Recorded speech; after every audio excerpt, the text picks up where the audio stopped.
Bom dia, quarta-feira, 1º de novembro, título da lição: Nossas desculpas, conflitos desconfortáveis. Leia Jonas 4. O que havia de errado com o profeta Jonas? Após a leitura do texto, percebemos que Jonas abrigava no coração um ódio tão grande pelo povo de Nínive que ele preferia morrer a ser humilhado pelo não cumprimento da sua profecia de juízo contra aquela cidade. Jonas queria que Nínive fosse a próxima Sodoma e Gomorra. E ele ansiava pelo juízo divino sobre aquele povo que ele tanto odiava. E como isso não aconteceu, a sua visão de mundo foi abalada ao máximo e Jonas preferia morrer a permitir que seu mundo fosse virado de cabeça para baixo. Nós lemos no livro Profetas e Reis, página 276, o seguinte: quando Jonas viu o propósito de Deus de poupar a cidade, não obstante sua impiedade tinha sido levado a se arrepender em saco e cinzas, devia ter sido o primeiro a se alegrar com a estupenda graça de Deus. Mas ao contrário disto, ele permitiu que sua mente se demorasse sobre a possibilidade de ser considerado um falso profeta.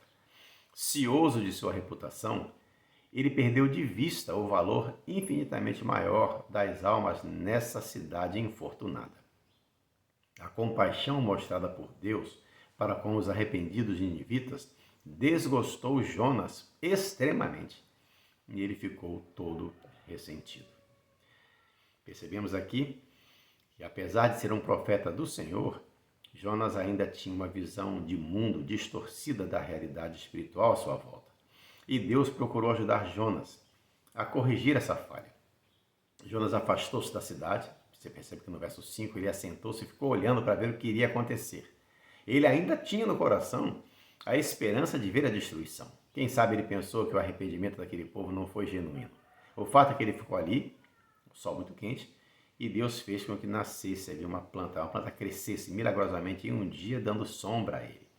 Só que, em vez de ele ver isso como um milagre imerecido, ele parece que sentia que aquilo era algo que ele mereceu por ter cumprido a vontade de Deus. E quando a planta morreu, por um verme que Deus mandou ali, ele ficou aquele infortúnio, fez com que ele ficasse irritado profundamente e inseguro em relação à sua autoestima, e seus pensamentos se tornaram suicidas. Depois dessa experiência, Deus o corrigiu com voz suave, ajudando-o a perceber como era tolice valorizar uma planta mais do que milhares de homens e mulheres e crianças em Nínive, bem como seus animais. Mas parece que isso não surtiu muito efeito em relação a Jonas.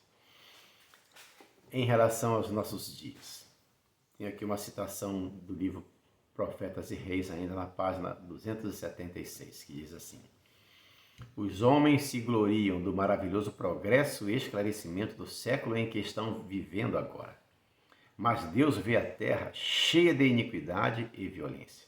Uma maré de males, tal como não se tem visto desde os dias de Noé e do apóstata Israel, está tomando conta do mundo. O negro registro de crimes cometidos pelo amor ao ganho é suficiente para fazer gelar o sangue e encher a alma de horror. Deus concede ao homem um período de graça, mas há um ponto além do qual a divina paciência se esgota, e os juízos de Deus se seguem seguramente.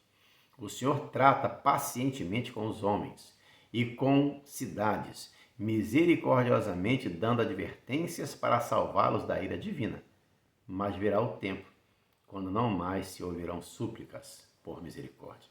E o elemento rebelde que continua a rejeitar a luz da verdade será riscado, em misericórdia para com eles mesmos e para com aqueles que, de outro modo, seriam influenciados por seu mau exemplo.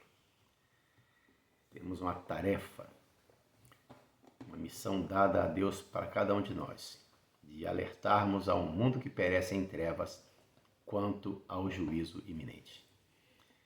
Tenha um ótimo dia, fique na paz de Jesus.